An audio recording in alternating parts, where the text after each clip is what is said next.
पश्चिम बंगाल विधानसभा चुनाव को लेकर बीजेपी ने पूरी ताकत लगा रखी है। बीजेपी ने अपने सभी स्टार प्रचारकों को बंगाल में लगा दिया है।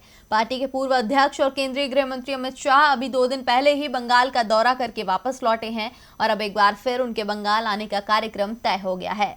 तो बीजेपी के लिए आखिर क्यों इतना अहम हो गया है बंगाल, देखिए हमारी ये रिपोर्ट। पश्चिम बंगाल में 2021 के शुरू में विधानसभा का चुनाव होना है, जिसे लेकर बीजेपी ने अभी से अपना पूरा जोर लगा दिया है।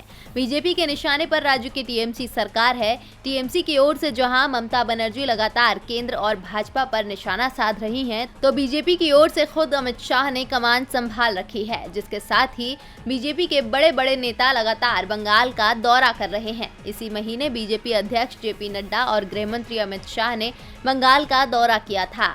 पार्टी ने साफ कर दिया था कि अब हर महीने इन दोनों के दौरे पश्चिम बंगाल में होंगे और बीजेपी ने अब अमित शाह के अगले दौरे का प्लान भी बता दिया है। अमित शाह जनवरी में फिर पश्चिम बंगाल जा रहे हैं।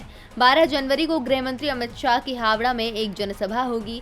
कहा जा रहा है कि इस रैली में विपक्ष के कई बड़े नेता बीजेपी का दामन थामेंगे। दूसरी तरफ 12 जनवरी को ही स्वामी विवेकानंद की जयंती है। ऐसे में बीजेपी की कोशिश है कि इस दिन राज्य में कोई बड़ा कार्यक्रम किया जाए, जिसका फायदा उन्हें बंगाल के विधानसभा चुनाव में मिले।